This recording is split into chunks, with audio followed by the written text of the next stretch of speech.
Good evening, everybody. I'm Sayukta, your host for today's live from All About Skin Wellbeing team, and I'm sure all of you must be keeping good health. Today, we are going to discuss about our dryness in winter with focus on how we can manage our skin, which is the most common question of our near and dear ones that we can encounter at some point of time. Dryness during the winter months is a very common issue that many people face. The cold air outside and the heated air indoors tend to have low humidity levels, which can lead to dry skin, chapped lips, and other discomforts. And as the winter chill sets in, it brings with it a notorious culprit, dryness. So the air outside and the cozy warmth indoors team up to sap our skin and lips of their moisture, leaving us feeling parched and lack of luster. However, fear not, for there are very simple yet effective strategies to combat the seasonal minutes. So, today, to guide us on the same, that is dryness of skin during winter, we have with us renowned dermatologist of India, Dr. Nidhi Sharma. She is MD in dermatology who is currently practicing at Derm Doctor Clinic. She has an experience of 20 years. Her area of interest are skin diseases, dermatosurgery, anti-aging, and her years of experience in this field and her skill and compassion have made a tremendous difference in her patient's life. A very warm welcome to you, Dr. Nidhi Sharma. It's such a pleasure to have you with us. Hello, Sayukta. Hello, everyone, and skin well-being. So, Doctor, today we are going to talk on a topic which is very common during this weather, during this season of winters, and everyone is, so annoyed with their dryness of the skin. So, why this dryness of our skin happens, especially during these winter months? So this is very important question you have asked. Dryness of skin, what we experience in winters is because of mainly because of the temperature, humidity, all these things play a major role. So most of us experience dryness in these months. But besides this reason, there are other factors also. Like if a person has thyroid disease, a patient of hypothyroidism, which is very much prevalent in North Indian population. So they are also going to experience dryness, and that is going to be there throughout the year, not only in winters, but it will be there throughout the year. And secondly, in elderly population, even they experience dryness throughout the year. So there are many diseases in which the skin is dry, uh, especially eczema also. And most of us experience dryness in winters because of low humidity in the atmosphere. So the air is cannot breathe, it cannot take the moisture from the environment. That is why it becomes dry. Right.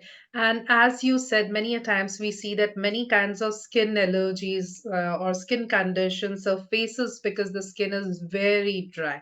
So definitely it's a problem and it increases during these winter months. And we've tried to find out how to prevent our skin from this dryness. And in case even preventive measures are not working, then what to do? But before that, yeah, of course, talking about the preventive measures, how can we prevent our skin from getting excessive dry during the winter months, doctor? So for that, as we said that it is because of the temperature and the humidity, so don't indulge into, you know, variation in the temperature.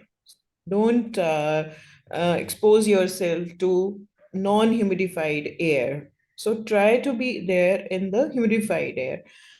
And secondly, apply lot and lots of moisturizer, because this is one thing which we all can do, applying moisturizer, because it traps the moisture in the skin you have, and secondly it lubricates the skin and act as a barrier for the skin not to lose the moisture it has. So these are the two things I would advise, that Mhm.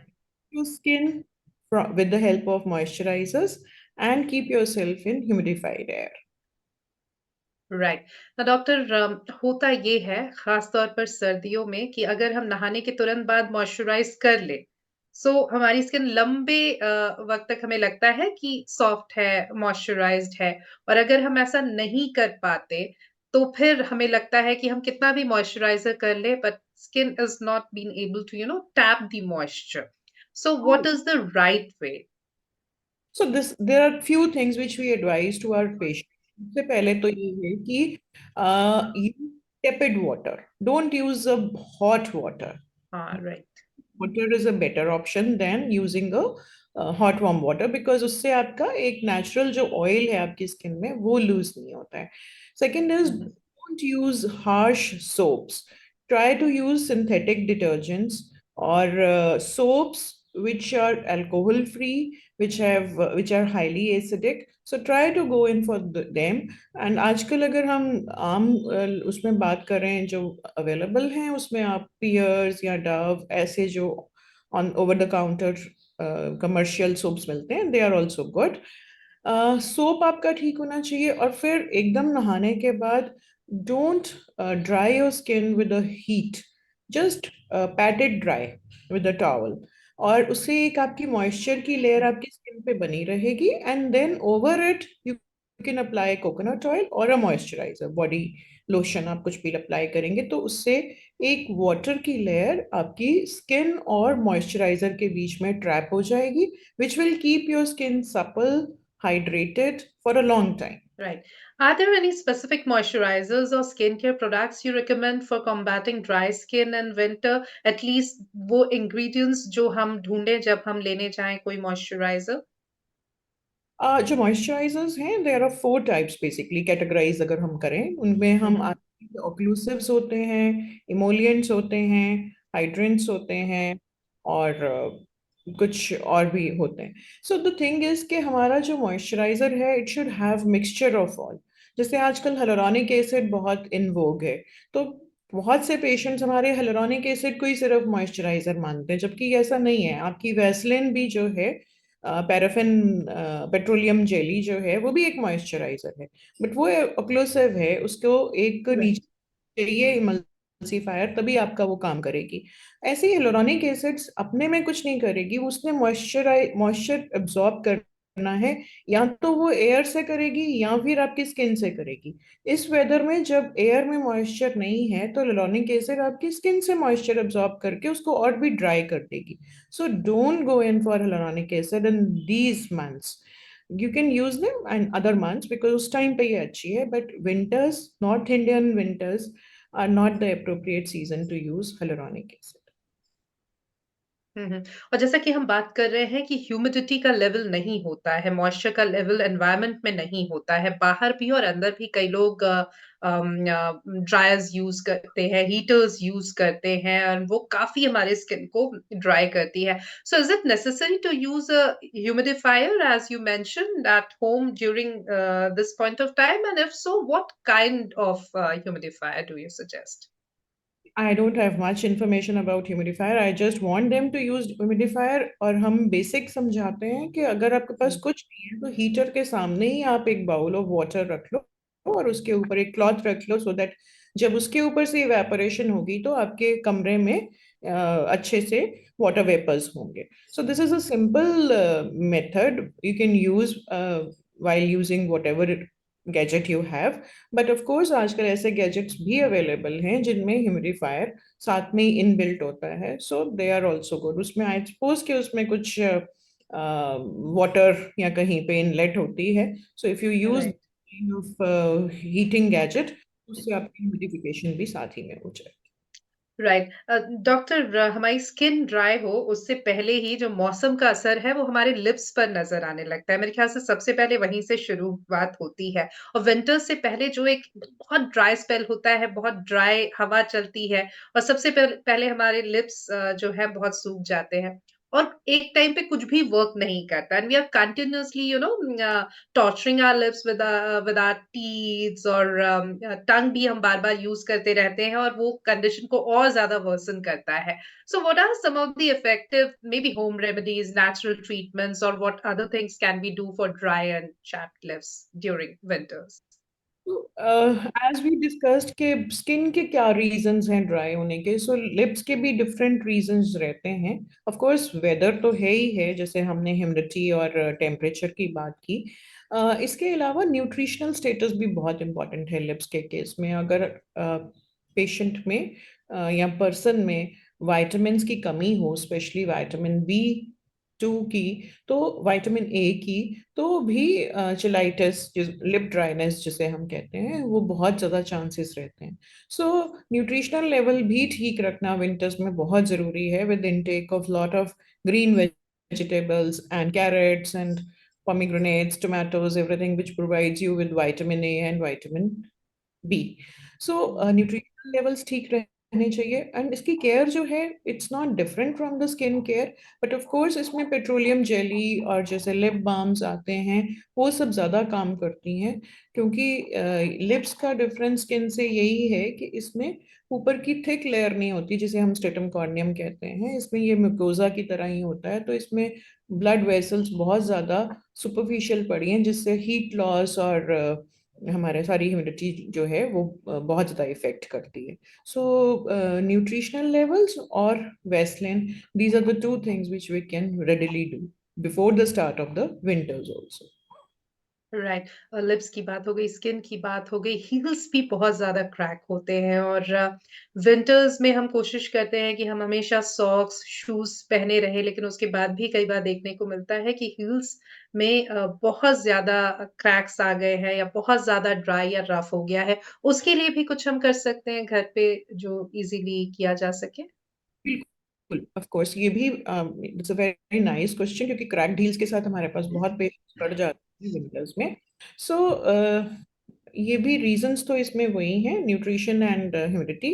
But इसको treatment थोड़ा सा different रहता है, क्योंकि यहाँ की skin का structure थोड़ा डिफरेंट होता है, ये मल्टी लेयर्ड होती है in comparison to other skin. So यहाँ पे क्रैक्स से बचने के लिए हमें वैसलिन या जो भी हम इमोलियंट्स अपना रेगुलरली यूज करते हैं, उसके ऊपर अगर हम एक ऑक्लूजन दे दें। So what do I mean by occlusion? Occlusion is a thing कि अगर आपके पास पॉलिथिन है, प्लेन वाइट पॉलिथिन, आप उसको एक बैंडेजेस की फॉर्म में कन्वर्ट करके अपने वैसलिन लगा के, उसके ऊपर आप वैसलिन लगा के उसके ऊपर आप एक बैंडेज कर लें इस स्ट्रिप को, ओके। पॉलिथिन। सो इसके से क्या होगा कि आपका एक मॉइस्चर भी अंदर रिटेन हो जाएगा, और आपकी वैसलिन की absorption into the skin will be much higher than if you apply otherwise. So कोई भी मॉइस्चराइजर लगाने के बाद अगर आप उसकी ऑक्लूजन कर लें, उसके ऊपर एक पर्दा डाल लें, तो उससे स्किन में हुँ। बहुत अच्छे से मॉइस्चर चला जाता है, मॉइस्चराइजर चला जाता है, जिससे कि उसकी लॉन्जेविटी बढ़ जाती है। बिल्कुल, तो ये भी एक बहुत अच्छा तरीका है जिसे आज़माया जा सके। अच्छा, scalp is also an extension of skin और स्कैल्प में भी बहुत ज़्यादा ड्राइनेस देखने को मिलती है। उस पर भी would you like to shed some light over that as well doctor? Actually जो स्कैल्प है उसमें dryness in the form of dandruff if you are saying, तो वो थोड़ा सा डिफरेंट रहता है। दैट इज, वो दिखने में तो ड्राइनेस ही लगती है बिकॉज वो स्केल्स की फॉर्म में होती है, बट एक्चुअली में वो डैंड्रफ है, जो कि कुछ इन्फेक्टिव ऑर्गेनिजम्स के कारण है। और वो जैसे हमने कैप पहन के रखते हैं विंटर्स से बचने के लिए, और ये सब रीजंस के कारण वो डैंड्रफ की फ्रीक्वेंसी और इंसिडेंस बढ़ जाता है विंटर मंथ्स में हुँ, हमारे population में। सो इससे बचने के लिए आपको एंटी डैंड्रफ शैम्पूज ही यूज करने चाहिए। बट इसके साथ साथ जो हेयर शैफ्ट्स हैं वो भी बहुत ऑयली रहने लग जाती हैं, मतलब बाकी सारी स्किन ड्राई, हुँ, बट विंटर्स में हेयर जो हैं they become too oily very quickly. Right. उसको रिपीटेड वॉशिंग करनी पड़ेगी, उससे ड्राइनेस या शाफ्ट को कुछ थोड़ा सा वो हो सकता है कि कुछ अगर आपका शैम्पू ठीक नहीं है तो। बट अदरवाइज इसमें हमारा स्किन का ऐसा स्ट्रक्चर है कि ऑटोमेटिकली वो प्रोटेक्टेड रहते हैं।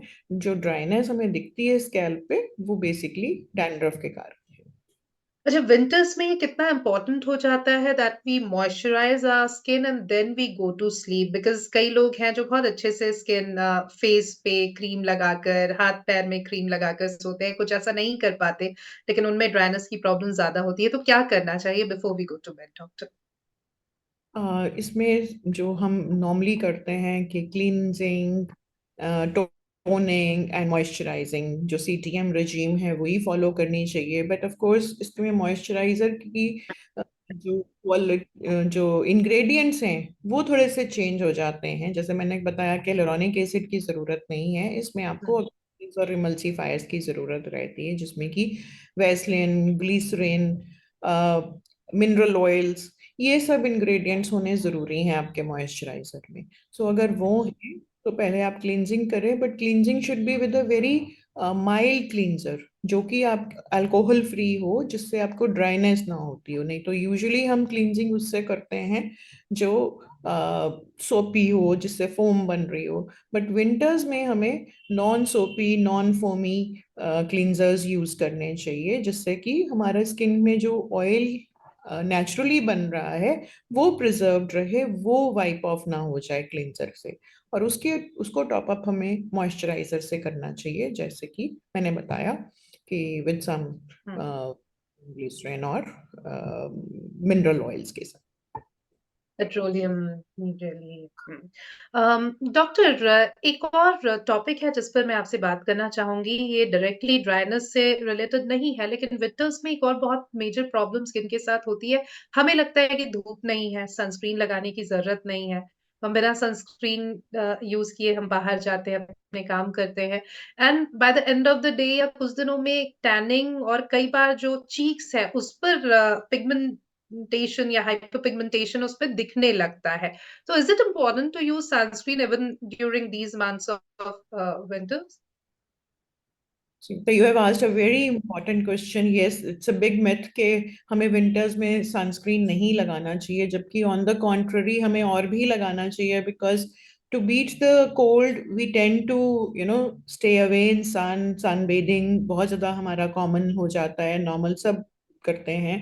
So I will try to explain कि सन रेज जो हैं उसमें क्या हमें हार्मफुल क्या होता है। सन के स्पेक्ट्रम में हमारा विजिबल लाइट है, इंफ्रारेड रेज है जिससे हमें वार्मथ मिलती है, यूवी रेज हैं जो हार्मफुल होती हैं। सो जब विंटर्स होती हैं तो सन की रेज हमें स्लांटिंगली हमारे तक पहुंच रही हैं, पर पहुंच सब रही हैं।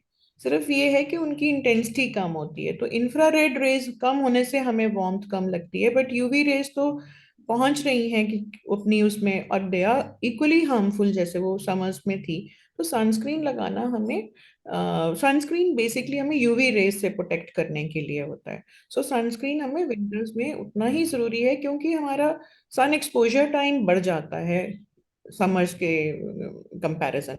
सो हम अपने पेशेंट्स को जिनको सनस्क्रीन्स की ज़रूरत है उनको higher SPF sun protection factors के सनस्क्रीन्स देते हैं, 50-50+। और उनको हम सिर्फ विंटर्स में इतना ही चेंज करते हैं, क्योंकि सन ड्यूरेशन टाइम कम होता है, सन राइज लेट करता है, जल्दी सेट हो जाता है। तो 4 आवरली इंटरवल पे उनको सनस्क्रीन्स लगाने होते हैं। तो इसलिए हम उनकी फ्रीक्वेंसी कम कर देते हैं सनस्क्रीन यूजेज की, कि दिन में वो 2 बार लगा लें, 8 बजे, 12 बजे, ताकि उनके सन आवर्स जो हैं वो फुली प्रोटेक्ट हो जाए। इन कंपैरिजन टू समर्स जब हम उनको 3 टाइम्स अ डे कहते हैं, 7 o'clock, 11 o'clock and 3 o'clock, to cover up the sun exposure time. Otherwise और उनको लगाने की क्वांटिटी, फ्रीक्वेंसी के अलावा और भी कोई भी डिफरेंस नहीं होता, रादर उनको और भी कंपलसरी होता है to use sunscreen. I think ये भी एक बहुत इंपॉर्टेंट टेक अवे है कि हमें सनस्क्रीन लगाना है रिस्पेक्टिव ऑफ द फैक्ट कि विंटर्स है नहीं है, हम घर के अंदर है या बाहर जा रहे हैं। विंटर्स है तब तो और रिलीजियसली लगाइए, अदरवाइज भी उसे अपने रेगुलर रूटीन में शामिल कीजिए, ये बहुत जरूरी है। इनिशियली डॉक्टर हमने एक बात की थी कि कुछ ऐसे एलर्जीज हैं, स्किन कंडीशंस हैं जो ड्राई स्किन की वजह से और ज्यादा बढ़ते हैं, जैसे एक्जिमा है, ड्राई स्किन में ज्यादा होता है। अब जो पेशेंट हैं इस तरह के स्किन कंडीशन के, इस तरह के एलर्जीज में, उनको क्या एहतियात विंटर्स में बरतनी चाहिए? इस संयुक्ता हमारे पास पेशेंट्स आते हैं एटोपिक एक्जीमा के। एटोपिक एक्जीमा एक, it's a type of eczema जो कि इनबॉर्न होता है, वो आफ्टर बर्थ नहीं अचीव होता, इनबॉर्न ही होता है। और इसमें फीचर्स यही रहते हैं कि विंटर्स में स्किन ड्राई रहती है, एलर्जिक टू वूल होती है, और समर्स में यही स्किन एलर्जिक टू स्वेट होती है। सो एटोपिक एक्जिमा के पेशेंट्स के लिए उनको हम कहते हैं कि अक्टूबर ऑनवर्ड्स ही एक तो वो अपनी स्कैल्प में डैंड्रफ शैम्पूस वगैरह लगाना शुरू कर दें, क्योंकि एटोपिक के साथ सेपोरिक एक्जिमा भी बहुत कॉमन है। And secondly, we ask them to use special body baths, जैसे कि ओट मील बॉडी बाथ होता है। उससे उनकी बॉडी की इन्फ्लेमेशन कम होती है। एक्जिमा एक इन्फ्लेमेटरी डिजीज है, तो इन्फ्लेमेशन कम होती है। सो बॉडी बाथ्स उनके स्पेशल होते हैं।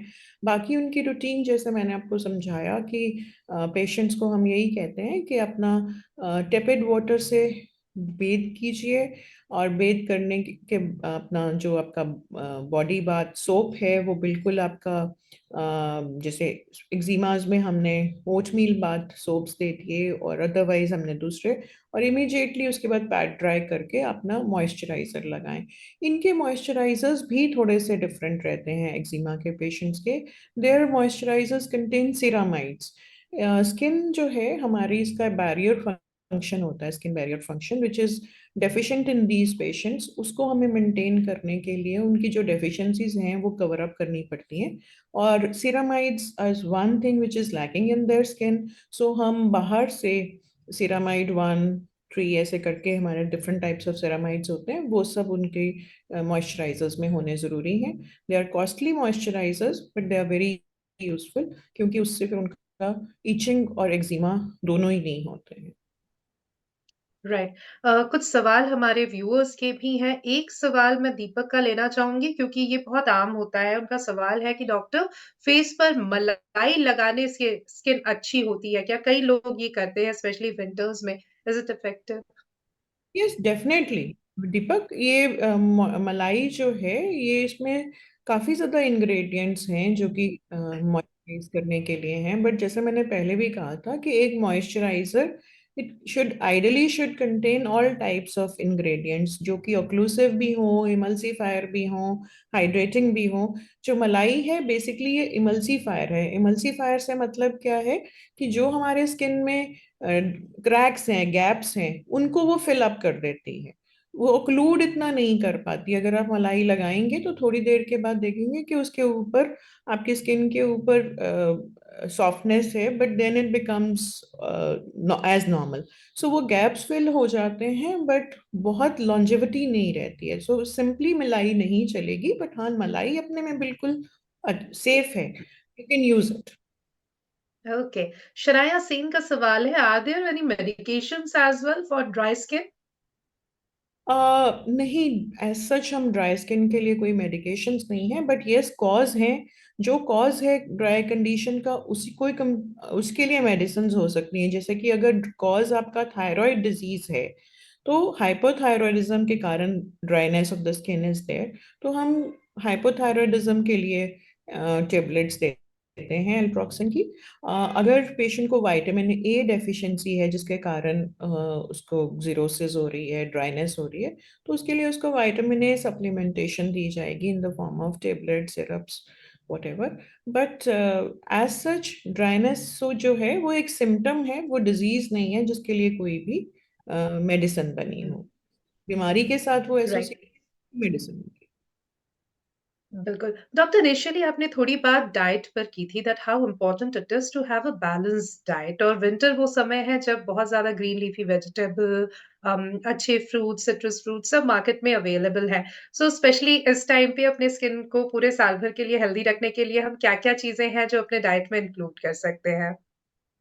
थिंक जो नेचर है वो इतनी ऐसे ही बनी है कि जिस चीज की डेफिशिएंसी जिस सीजन में होने वाली है, वो ही सब वेजिटेबल्स फ्रूट्स उस सीजन में भरपूर मात्रा में होती हैं। सो आई थिंक जो भी इस टाइम पे अवेलेबल है वो सब खाना चाहिए, स्पेशली लीफी वेजिटेबल्स, क्योंकि वो बहुत ज़्यादा rich source of vitamin B रहता है।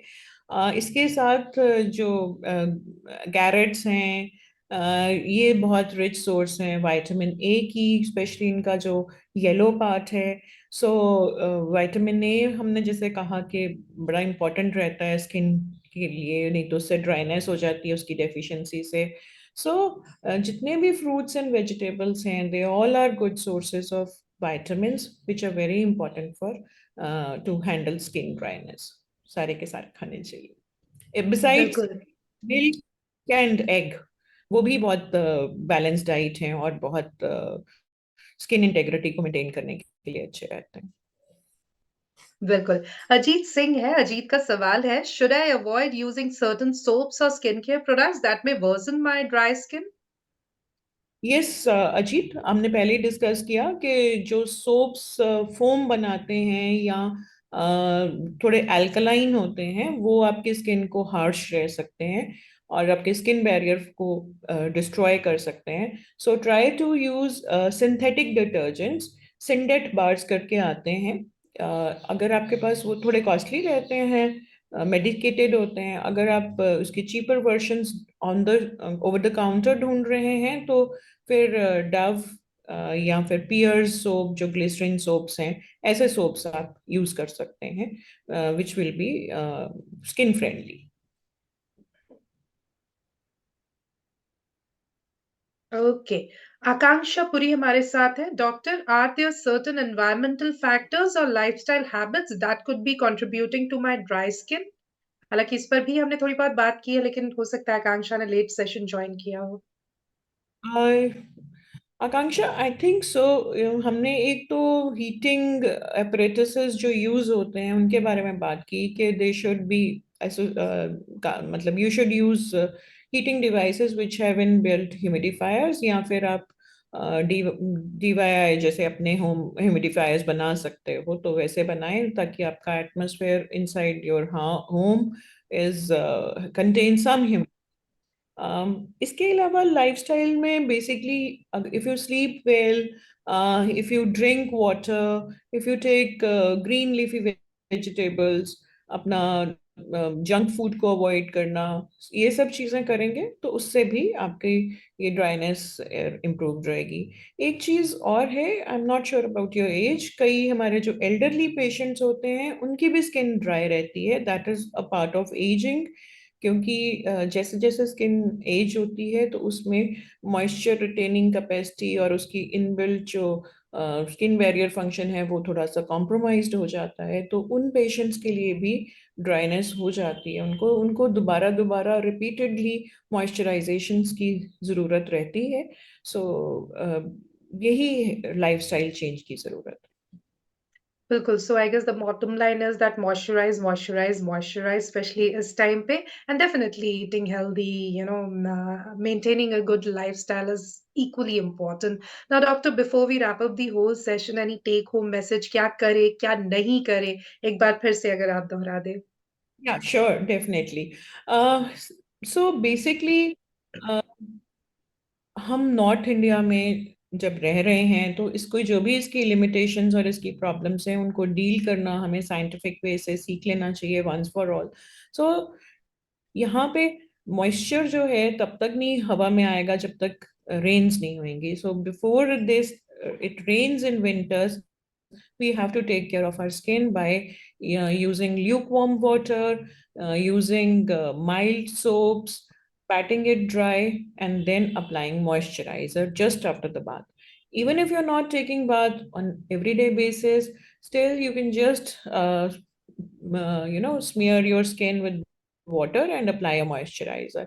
And special जो zones हैं, lips, फीट, इनके लिए थोड़े से स्पेशल वे में इनको केयर की जाए तो बहुत ही ये ठीक रहती हैं. But if you develop cracks on your feet तो फिर इनका ट्रीटमेंट लंबा हो जाता है. ईट हेल्दी, बैलेंस डाइट खाएं. जितनी भी वेजिटेबल्स फ्रूट्स इस सीजन में अवेलेबल हैं, take them raw, take them prepared, but preferably in the raw form. और स्लीप वेल. एंड इसके अलावा एक्जिमा के पेशेंट्स को वूल एलर्जी हो सकती है, so avoid woollens, but apply lot of moisturiser. Speak to your doctor in case you have xerosis, जो कि ड्राई कंडीशन को जिसको बोलते हैं. एंड बाकी थायराइड के पेशेंट्स जो हैं वो भी रिपीटेडली मॉइस्चराइज करें. अगर नहीं कंट्रोल हो रहा है तो अपना ब्लड टेस्ट करवा के अपने थायराइड लेवल्स को कंट्रोल करें। डायबिटिक के पेशेंट्स की भी काफ़ी ड्राइनेस रहती है, उनको भी यही सब कुछ करना है। एंड एल्डरली पेशेंट्स जो शायद हमने नहीं इतनी बात की, उनके लिए स्किन कंडीशंस को, ड्राइनेस को हैंडल करना इतना मुश्किल भी नहीं। सिर्फ कुछ मेडिसिन उनकी ड्राइनेस का कारण हो सकती हैं, थोड़ा उनको अपने डॉक्टर से बात कर लें, और बाकी इसके अलावा सिर्फ मॉइस्चराइज करें रिपीटेडली। और कुछ नहीं तो कोकोनट ऑयल सबसे सिंपल इजीली अवेलेबल मॉइस्चराइजर है, या पेट्रोलियम जेली, वो आप लिबरली यूज करें, बिल्कुल सेफ है। इनफैक्ट किसी ने जैसे पूछा कि मलाई अगर आपको घर में मिल रही है वो भी आप यूज कर सकते हैं। Thank you. Thank you so very much doctor Nidhi Sharma, it was wonderful talking to you. बहुत इन्फॉर्मेटिव ये सेशन रहा और बहुत ज़रूरी भी था क्योंकि इस वक़्त सब इससे जूझ भी रहे हैं, तो एक आम समस्या ये है ही। Thank you so very much for joining us. Thank you so much Sanyukta, thank you everyone. And viewers, thank you for your active participation in today's session. To get latest updates on how to keep your skin healthy, do like and follow our FB page, all about skin well-being. We are also available on YouTube, Twitter, and Instagram. Thank you. Good day ahead, all of you. Goodbye.